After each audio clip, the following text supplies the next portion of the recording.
What's up, guys? I'm SaltEMike, and this is your Star Citizen Week in Review for May 30th, 2022. The devastating changes to the roadmap from a few months back appear to be working. Star Citizen is in complete ship sale mode, and slowing ships down is apparently the solution for nearly all of our problems. All that and more on today's Week in Review.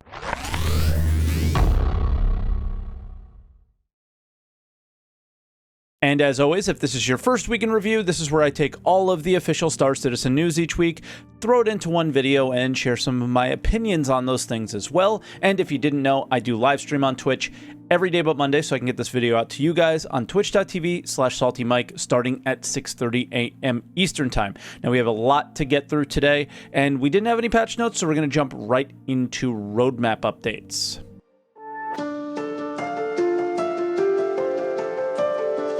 And for Roadmap Roundup, they start out with 3.17.2 details, because we're currently in 3.17.1, but the next patch is not going to be 3.18.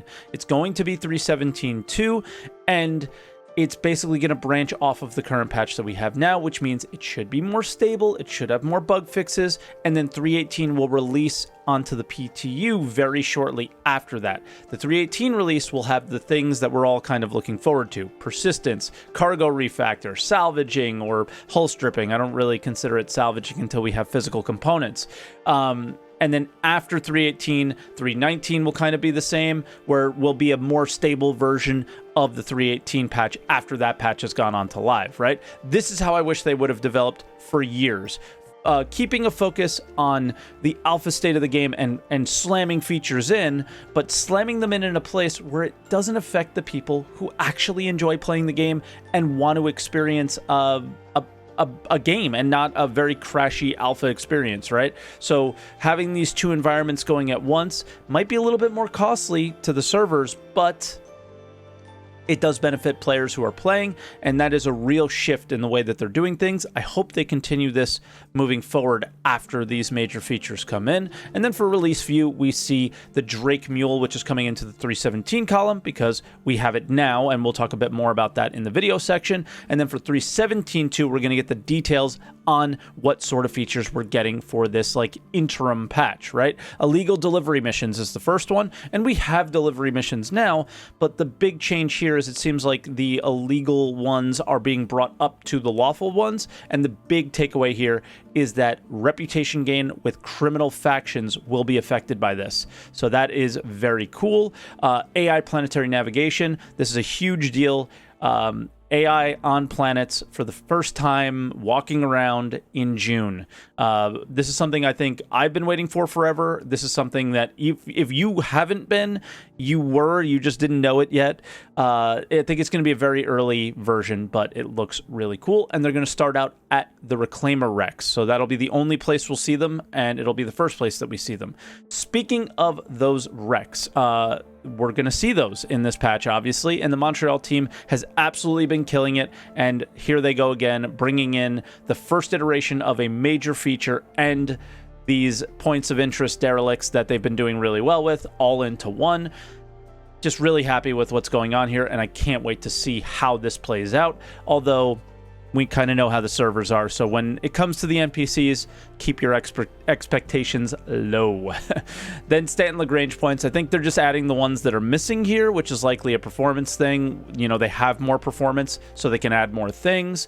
The Siege of Orison, this one I'm really excited for. It's an absolute gem of a location. This is a situation where it looks like the mission team in the UK is kind of getting their some support, and they're able to do some really awesome things, and I am super excited for this. So I'm just hoping this event delivers in the same way that the location looks like. I've been able to test it very briefly, but I have walked around the location while it's not going on, and it is very cool. Then persistent entity streaming is obviously going to be on the 3.18 card. It's the buzzword of the month right now, PES, PES, whatever you want to call it. It's a very exciting thing. And then for the progress tracker, just very minor things. They added the Mule and the Legionnaire, two ships that were previously unannounced. Now they're not. So that'll do it for roadmap updates. Yeah, it really does feel like things are working with the way that they're doing things as far as how they do the patches, as well as how they're updating us with changes and delays and all sorts of things like that, I feel less frustrated. And if they kept doing it the way that they were doing it before, I bet that wouldn't be the case. Let me know what you guys think. I think it's a big change in the way they just present the information, and it does make a difference. It does help with community sentiment. I think it's a good thing. I'd rather be kept in the dark a little bit on the behind the scenes and just find out what you're going to put in a patch and let's go. You know, that's just me personally, but I think a lot of you guys have much thicker skin when it comes to these things, at least when you're slamming those keyboards in the comments telling me how much better you are than I am. Then let's move on to video updates, guys.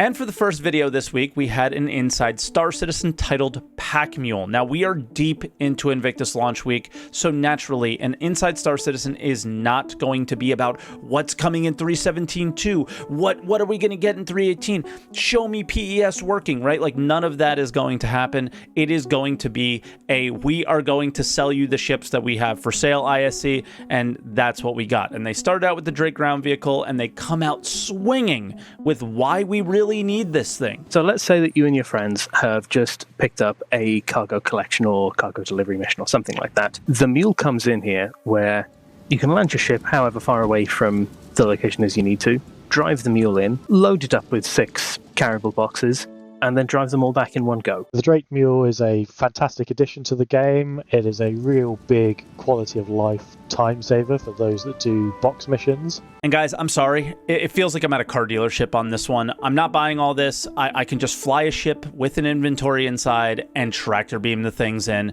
Way easier than getting out of a ship, going into my ground vehicle, attaching things. Like, this is like a giant waste of time. But yeah, apparently we really need this thing. But maybe its real use is with the cargo refactor in 3.18. And then in the future, with the cargo refactor, its next big use will be actually helping you load your vehicles. Loading these big SCU crates from where the cargo is delivered via a freight elevator, and with the cradle in the back and the forklift at the front, you can then essentially ferry 2 large SCU crates. Yeah, this is a fork, but there's no lift here. I don't see a possibility for a lift, so I'm a little bit confused on this one, but I know you all want to know this. What does this vehicle fit in? When we were building the Mule, we were conscious of trying to make it fit in as many ships as possible, and size-wise, if you can fit a rock on board your ship, you can fit a Mule. So that's really a good thing. I think the standardization of the sizes of these things really works because, you know, the Mule is definitely a utility vehicle, so is the Rock, so they should fit in similar ships, especially because a lot of the ships that the Rock fits in can fit 2, right? So it'll work like I can go out with a Rock and mine, and then I can store the material in the Mule, and then we can go sell it, right? That's cool. And before we move on, I want to explain something because I was a little aggressive at the beginning of this. I like this vehicle. I think it's cool, and that is enough. Like, sometimes that should be enough. It's cool looking. The feeling of throwing developers on the screen and having them sell me something always just feels a little bit icky. There was zero mention of the tractor beam. There was zero mention of changes to the way we're going to interact with cargo in the future, so it just felt weird, and it felt like they were selling me something that I don't need, but they were trying to make excuses of why I did. In the end, it's just fun. It's a cool little thing, and I'm gonna use it, and I want it, and that's all I needed. I didn't need the extra stuff, right? So that's what felt a little bit icky to me. But again, I feel like the deep down inside, I feel like there's massive changes coming in 3.18 that are going to change the way that we interact with cargo. They've talked about batteries on our, our tractor beam attachments. We see them; they're physically in the game, and there's going to be weight limits to what we can carry and all these things. And we don't know exactly what's going to happen, but we know there's changes coming. And there's a very real possibility that this vehicle is going to be more useful than it seems like it is now. But it just felt weird, and yeah, just my opinion. I didn't necessarily enjoy the way that was framed, that first section. The second section was on the Scorpius, and it was a little bit better, I think, and we've seen a lot of the ship already, but what you may not know is that this ship came with a few pretty useful game updates. When we first conceived the concept of this ship, we didn't have the tech in place to have moving turrets. So I worked with Yogi and Mark to get this in place. And for the first time, you'll be able to control where the turret sits on the ship. We added a ship transform hotkey. So when the landing gear is retracted, you can use Alt and K to deploy the wings without having to also deploy the landing gear at the same time. The ability to manipulate the ship without the landing gear is cool. Also, the moving turret is a big thing. I kind of think to when we do have bases that maybe the turrets can move around as well, and this tech will help out with that. I don't know, but it's all pretty cool that this ship has kind of moved the game forward in certain ways as well. It has also changed a lot since combat as far as its features go, or its stats go, I should say. So what's changed? So since concept, it's doubled its missile loadout, so it's now got 16 size 2 missiles, and the shields have gone up to a single size 2 shield, which is pretty hefty in the current combat meta. Size 2 shield's a big one here in testing. I bet it did poorly against the Hurricane, which naturally also has a single size 2 shield. So they probably needed to bring it up to the standard because essentially these two ships should be in line with each other, and it's just a choice of which one you like over the other in a lot of ways. And then moving on to SCL, we had an all-vehicle Q&A episode, and this was a big one. I think it's a must-watch if you play Star Citizen with any regularity and kind of want to know some of the things that are coming in the near future. They help explain a lot of the future of ships, combat, and more. I'm just briefly going to summarize the episode because of time, but you should really watch it yourself. So right away, the first question is about the status of, I think, 2 paramount features for the game. Physicalized armor, physicalized damage, they're kind of the same thing, and physicalized components. Physicalized damage, that is still being worked on. They are looking at some smaller scale problems to solve, rather than going full ham straight on a spaceship, they're trying to solve a lot of these questions on smaller environmental assets, because if you can solve it on that, it's much easier to then scale it up. The VFX team are quite heavily involved in doing a lot of tests, like simulations for the whole breakability side of it, rather than just nice clean breaks, but having a bit of crumpling. Physicalized armor is like a byproduct of the damage system, so that will come with that. Now, as cool as this sounds, everything I heard was about visuals, not the functional side of the feature. So that's a little bit weird. And now for the components. We are looking in the very near future to start going through some of our ships and putting those components in the right places. We're looking at going back to the older ships and updating those. It's obviously a lot of work there. So it's a balancing act between updating the older ones and delivering newer ones. But we are putting more of a focus onto going back to those older ships and updating them, because we do need those ships to have the items in the right place, to have the resource network, which is the thing we've shown in the past with all the nodes and the links, and I'm sure we'll see more of that. So unfortunately, it sounds like they cannot really start on a lot of features like the engineering thing and physicalized components, because they're a huge part of being inside, a huge part of them is being inside the ship. If they're not in the ship, they can't really do the work to bring the ships up to the engineering standards, or have salvage eventually be a thing where you take items out of a ship and salvage them for yourself. So this is going to be a massive backlog. It's going to take forever. They have 1 million ships to go through. So as important and as exciting as something like engineering is, or physicalized components, it's going to be a while. So yeah, just hold your breath on that. Don't hold your breath on that one. And we'll get it eventually, but they need to do this in order to get us there. The next thing was about tractor beams for ships.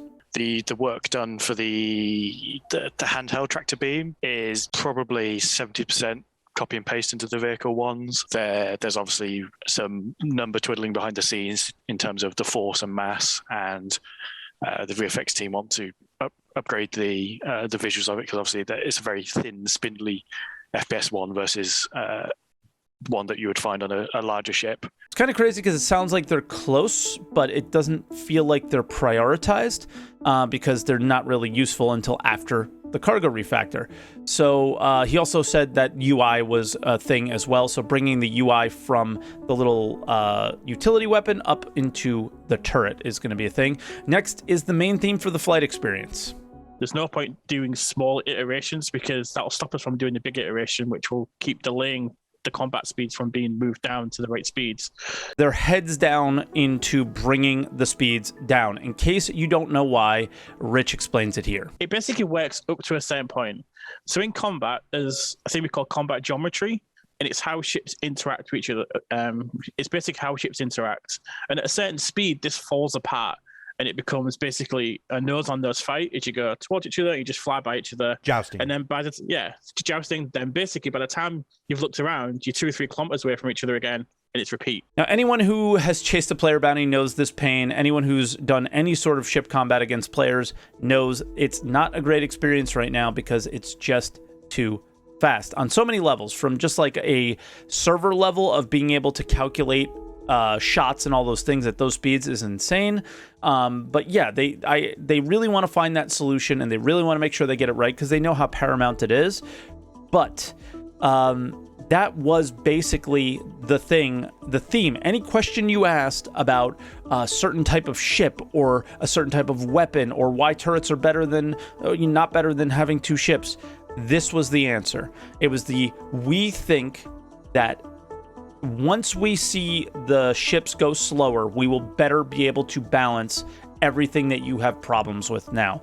That was the flight experience thing. I basically trust them on this one because I wasn't really excited for the way that they wanted to do capacitors. I didn't really believe that it would be as improving of an update as it was, and it was. So this one, I'm going to sit back, I'm going to relax, I'm going to have some faith, and hopefully it works. The only thing that I wish they did, and we talked about this a lot in Answer the Call yesterday, was I wish that they gave us the ability to try these things out, utilize us a bit more, slow down the speeds. It doesn't have to make any sense as to why, like in a PTU, and give us a test, see how it works, get a good feel for it, have a big player base playing these PTUs with these changes, and then it might be a lot easier for them to iterate on this stuff faster.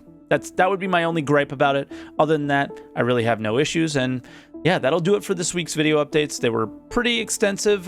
Definitely check out that SEL if you haven't yet. All those links will be in the link in the description down below. Then let's move on to other updates.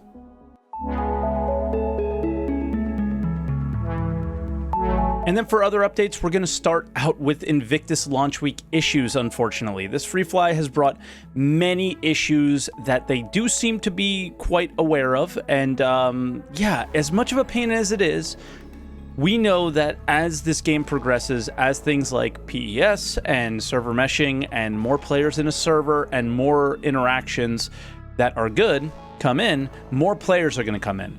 And events like these definitely test the scale and the way that they can do things. And I hope the pain that we're suffering now and all the things that they're aware of can be fixed, resolved, and scaled to the way that we expect the player base to be in the future. A lot of people are waiting in the wings for this game, and things and events like this and the pain that we suffer now hopefully do get us there to where when the game is good, it can scale and be ready for all of those people that are waiting. Then they moved on to a Scorpio sale, and we kind of know a lot about the ship already, so I'm only going to touch on the price. It's $220 or $240. $220 if you use new money, $240 if you use any store credit, and there's some paints there as well. Not a huge fan of the paints, but you know, you might be, so feel free to check it out. The creamsicle one, I do see a lot of people flying. Just a note here, guys, ships and vehicles, once they go for sale, typically the next patch cycle. So this is 317. In 318, you can expect the Scorpius to be for sale for in-game credits. And that will be a lot longer this time than other times, but that is a thing. You're not forced to buy these ships. You can use them in-game eventually if you have a little bit of patience. So, you know, the whole feeling the need to buy things, not necessarily a thing you have to do. I love earning chips in game. It's a really fun thing. Then there was a Drake Mule Q&A. And the first thing that I want to share with you guys is something that I think you may not know, is that you cannot wear at some point. You can now, but eventually you will not be able to wear like big, heavy, hulking armor while sitting in a flight seat or a vehicle seat. So that is a thing. The Mule is no exception to that, but I don't know if you knew that, so I thought it was kind of appropriate to share with you. The next interesting question was asking about how the boxes attach or detach from the Mule, and it does seem they have some sort of an automated system. They even showed it, like a GIF of it on their website, but it also felt by their answer that they're not 100% sure exactly how they want it to work, so that it will probably be updated at some point in the future. The next couple of questions were related to the exterior holders around it, and if you put crates up there, it should help prevent certain crates that are like susceptible to movement and sensitive. When they're locked in there, they will be locked in there, and eventually they will snap in if you're using like a tractor beam and things. This last one, we touched on it before. I just don't get it. People asked about the fork in the front, and they explained a bit about it, that it is not a lift. It is just a fork. I love this little guy, but I feel like this was just a miss by them. It's okay to make mistakes. It happens. It's no big deal. But we all know that how could it make sense to pick up a box with this vehicle and then have to use something else? Like, I felt like it should be all encompassing, because it would be really time consuming to get out of your ship, get in this, grab a box, get out of this, get in your ship, move the it's just like way too annoying and complicated. So I just think they missed a little bit on this one, and that's okay. It happens. We're going to need a forklift at some point, guys. And this could have been it. Maybe they're going to sell one to us later. Who knows? Then it was for sale. So it was $40 and $45, and there were some paints as well, and it looks pretty cool. Again, I love this little guy. I'm probably going to get it and use it for fun, because it looks fun. Sneak peek, this is a large, huge box. It looks larger than the 2 SCU size boxes that we currently have. And this just makes the new cargo refactor in 318 like look more interesting, right? Then for new Sub Flair vaporware outfits, and I don't think we've got anything from this company before. They look interesting. I'm not really into it, but you might be. So that'll be the Sub Flair coming in June. And then for a lore post, there was a scandal about how people report new discoveries. And then lastly, there are some screenshot contests going on still for Invictus, so check out Spectrum for details on that. And that'll do it for this week's Week in Review. We are majorly pressed for time this week. It's a holiday week here in the US, and if you work in the casino, it is a very busy week for you. So like this video, guys, big time, if this video even comes out, because I'm hoping I can get it out. I'm super pressed for time on it. And yeah, I really enjoy doing these. I really enjoy the feedback that you guys have been giving and all the love on the channel. Thank you so much for anybody who supported the channel through memberships and all those things. Love you guys, and yeah, I'll see you guys next week. Thanks for watching.